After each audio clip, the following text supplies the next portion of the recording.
Bonjour tout le monde, ceci est ma 28e vidéo en astrophysique. Donc, pour ne pas oublier de détails importants et pour faire la vidéo la plus belle possible, je vais lire un texte. Donc. Et pour ceux qui trouvent ma vidéo sans passer par mon site internet, je me présente. Mon nom de scientifique multidisciplinaire et autodidacte est Gilles Lauzon-Urtubise et je suis le propriétaire du site firsthumanmultiintelligence.com, juste derrière moi ici, sur votre gauche. Donc, comme vous savez, le titre de ma vidéo est « Fusion nucléaire, est-ce qu'elle est possible ?» Selon mes études, donc tout de suite dès le départ, je vous dis tout de suite qu'elle est impossible dans la nature et qu'elle ne peut pas être produite par aucun autre moyen que ce soit. Donc, ni artificiel, ni dans la nature, ni artificiel, d'une quelconque façon que ce soit.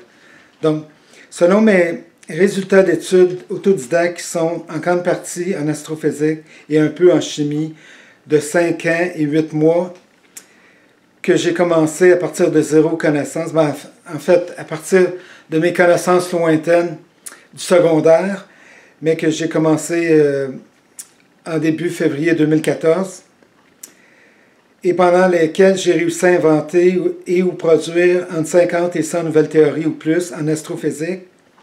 Ces études m'ont mené à inventer et ou produire une quantité suffisante de théories pour réussir à décoder le fonctionnement de l'univers à l'échelle macroscopique. Et pour réussir aussi à expliquer l'origine de tous les objets de l'univers, ou presque. Ici, je dis ou presque, mais à ma connaissance, je connais tous les objets de l'univers. Donc, est-ce possible que j'en découvre un que personne ne connaît? J'en doute. Donc, ainsi que leur mode de formation, comment ils se forment, leur mode de fonctionnement une fois qu'ils sont formés, et les circonstances ou conditions qui les mènent à l'une ou l'autre des différentes morts possibles, et beaucoup d'autres choses particulières pour chaque objet, mais que je révélerai seulement après le dépôt de mon brevet pour mon vaisseau spatial extraordinaire. En conséquence, les résultats de mes études autodidactes, qui sont en grande partie en astrophysique et un peu en chimie, elles me mènent vers une conclusion incontournable qui est celle que la fusion nucléaire n'existe pas dans la nature et qu'elle est impossible à reproduire autrement. Pour plusieurs raisons qui suivent. Donc, première raison, ce serait un non-sens pour l'univers de produire à l'état naturel la fusion d'atomes légers pour produire des atomes plus lourds, parce que cela mènerait vers une élimination rapide des atomes d'hydrogène qui sont essentiels à un cheminement extrêmement long qui finit ultimement par créer les premières cellules du début de la vie. 2. Il est tout à fait faux de prétendre que la formation par fusion nucléaire de certains atomes lourds s'effectue à l'intérieur de certaines étoiles. Donc, c'est tout à fait faux. Les atomes lourds existent déjà dès le départ, puis ils ne sont pas formés, ils ne peuvent pas être formés dans les étoiles.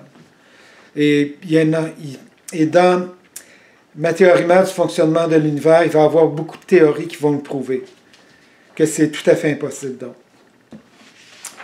3. Parce qu'à la suite du dépôt de mon brevet pour mon vaisseau spatial extraordinaire et de mon appareil exceptionnel d'une première génération qui sert à produire 3 technologies extraterrestres, les 3 technologies gravitationnelles extraterrestres, et peut-être le dépôt de mon appareil exceptionnel d'une 3e génération qui sert à produire beaucoup plus facilement les 10 technologies gravitationnelles extraterrestres que j'ai inventées jusqu'à maintenant. Donc, est-ce qu'il y en a d'autres? C'est possible. Cependant, j'ai d'autres dossiers en tête, donc s'il y en a d'autres à inventer, je vais les inventer. Donc après les dépôts d'au moins un brevet ou des 2 brevets, je serai en mesure de publier toutes mes théories qui prouvent de A à Z la raison pour laquelle la fusion nucléaire est impossible à l'état naturel ou sous aucune autre forme. De sorte que ça, c'est un exemple. Donc, une autre preuve d'une totale incompréhension du fonctionnement de l'univers à l'échelle macroscopique de la part de tous les autres astrophysiciens avant moi. Et du fait que j'ai réussi à décoder le fonctionnement de l'univers, je comprends, j'ai passé à travers, donc je comprends les immenses difficultés et complexités à surmonter. Et donc, dans le cas des autres astrophysiciens, pour atteindre mon niveau de connaissance, pour être capable de produire une théorie du fonctionnement de l'univers, ils doivent surmonter toutes ces immenses difficultés et complexités avant d'être capables, pour qu'ils puissent être capables de commencer à décoder petit à petit le mode de fonctionnement de tous les objets de l'univers. Et ensuite, pour être capable de commencer à former différentes théories jusqu'à ce qu'elles deviennent satisfaisantes et en accord les unes avec les autres. Et après ça, après avoir atteint ce niveau très élevé, pour être capable de commencer à produire une quantité suffisante de théories qui puissent toutes être complémentaires jusqu'à ce qu'elles réussissent à expliquer le fonctionnement de l'univers de A à Z ou presque, jusqu'à preuve du contraire. Et de manière à atteindre le même niveau d'explication que celle de toutes mes théories, de mon imposante théorie du fonctionnement de l'univers à l'échelle macroscopique.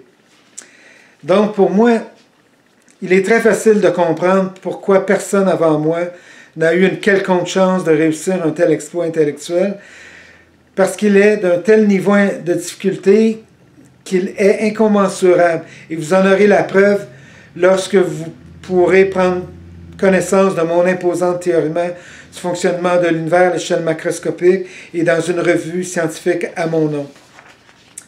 Mais ça, évidemment, seulement après mes dépôts de brevets. Donc, en ce qui me concerne, il n'y a aucune chance pour que mon esprit logique, physique extrêmement élevé puisse être embêté ou trompé par de quelconques branches des mathématiques complexes ou quelque autre forme de pensée magique accommodante. Et parmi mes 50 à 100 théories ou plus de mon imposante théorie du fonctionnement de l'univers, il n'y a aucune d'entre elles qui ait un quelconque lien de dépendance envers les mathématiques. Et parmi mes 50 à 100 nouvelles théories du fonctionnement de l'univers ou plus, 50 à 100 nouvelles théories ou plus de mon imposante théorie du fonctionnement de l'univers, il n'y a aucune d'entre elles qui peut être qualifiée d'une ou plusieurs formes de pensée magique accommodante ou quelconque autre forme. Parce que mon esprit logique extrêmement élevé est l'origine d'une curiosité de la nature qui est insatiable et qui a commencé à partir d'un âge qui est de 5 ans ou 6 ans au moins et jusqu'à présent.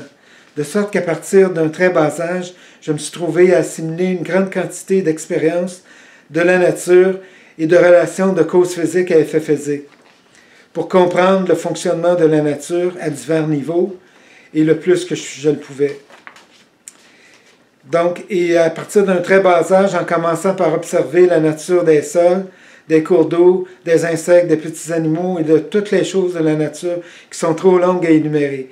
Donc, depuis plusieurs dizaines d'années, j'ai réussi à accumuler une quantité considérable de relations, d'expériences de la nature et de relations de causes physiques à effets physiques dans mon disque dur biologique.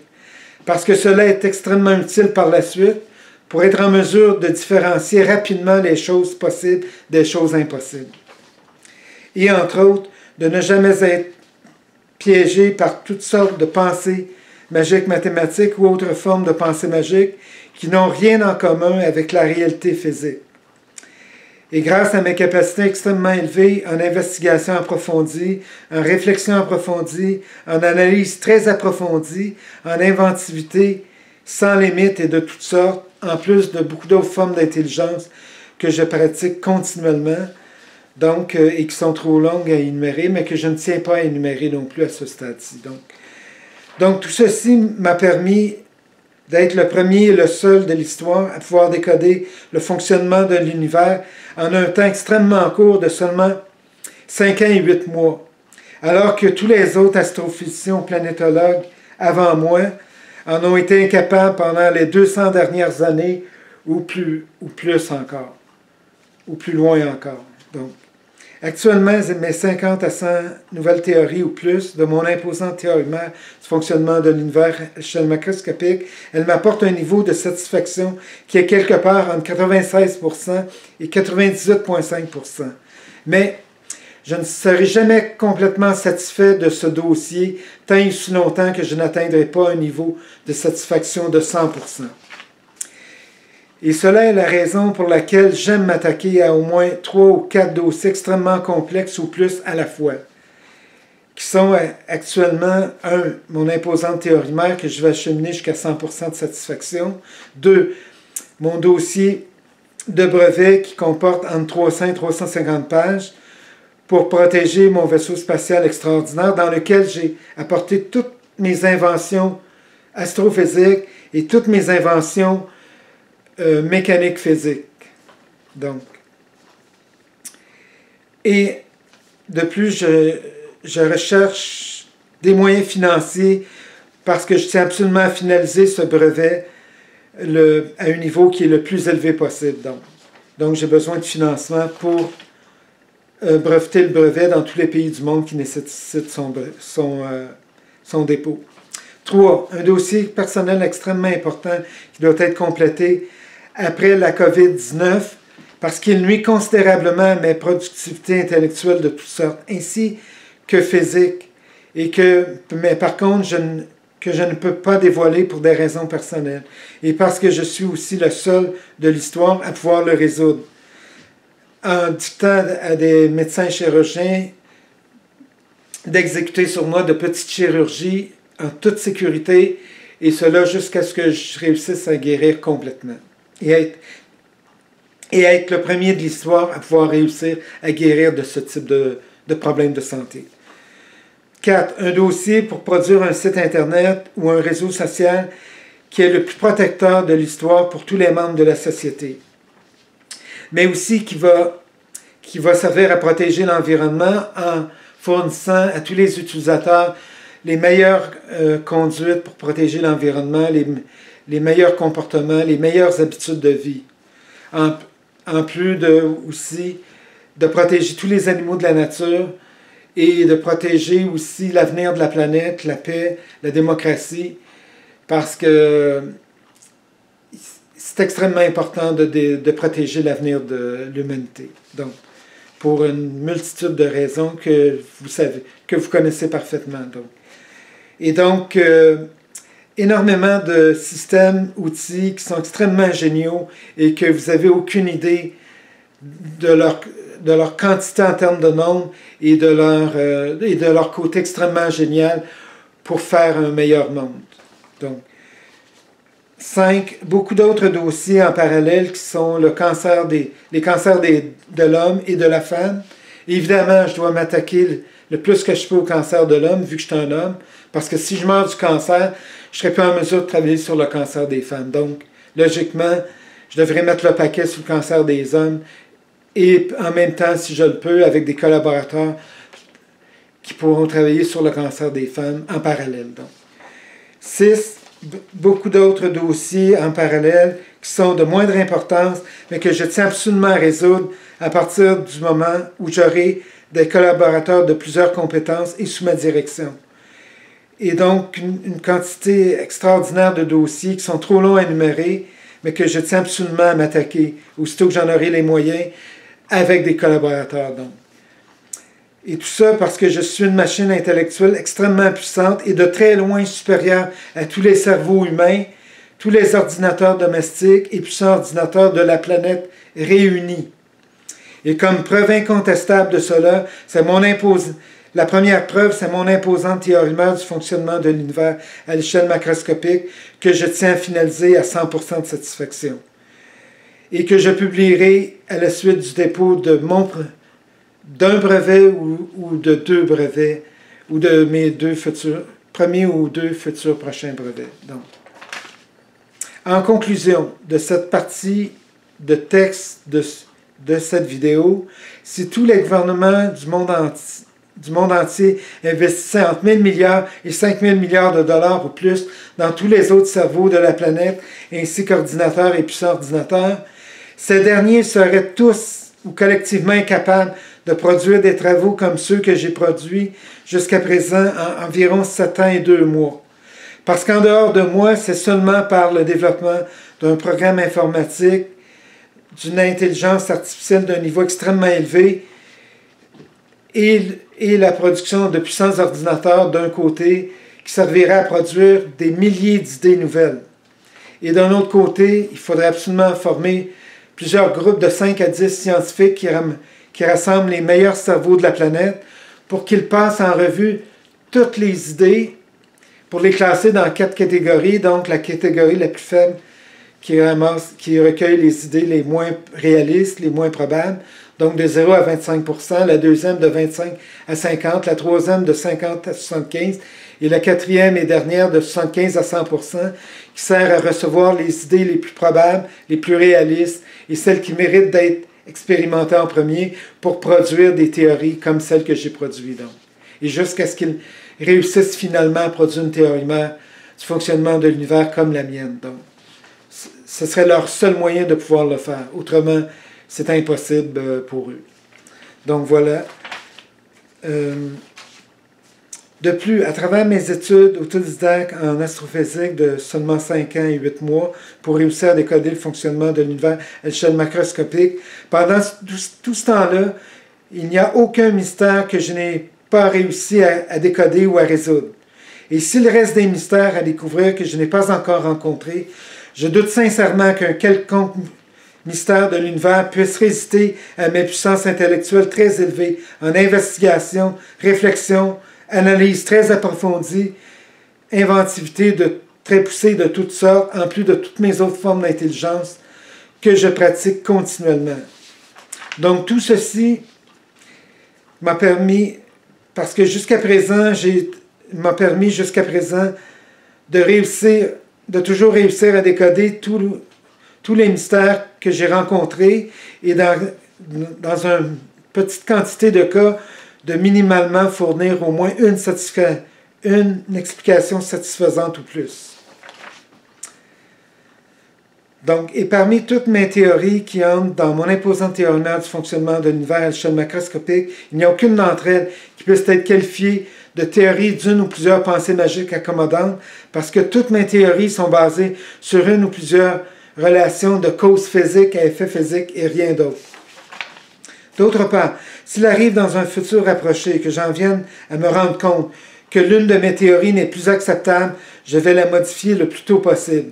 Mais est-ce possible que l'une de mes théories devienne complètement erronée? Ça me semble être impossible. Par contre, dans les pires cas, je devrais simplement y apporter une ou quelques petites modifications. Donc. En conclusion, mes ambitions intellectuelles et humanitaires et mes responsabilités en tant que scientifique multidisciplinaire et autodidacte et humaniste, c'est de faire avancer les connaissances de l'humanité. Aussi, en plus, de former un site Internet qui va protéger le maximum tous les membres de la société, qui va protéger au maximum l'environnement, les animaux, parce qu'en les protégeant, c'est nous aussi que nous protégeons. Et une immense d'autres outils qui sont beaucoup trop longs à énumérer et qui va tenter de protéger, sauvegarder la paix et la démocratie le plus possible. Donc, et protéger le plus possible l'avenir de l'humanité. Donc. Et en ce qui me concerne, le terme impossible, c'est un terme que je ne respecterai jamais, et tant et aussi longtemps que je serai suffisamment en bonne condition physique, intellectuelle et mentale. Donc, merci d'avoir vu ma vidéo et bienvenue à ma prochaine vidéo qui va révéler mon opinion par rapport à un autre sujet extrêmement complexe de l'univers. Donc, merci et au revoir.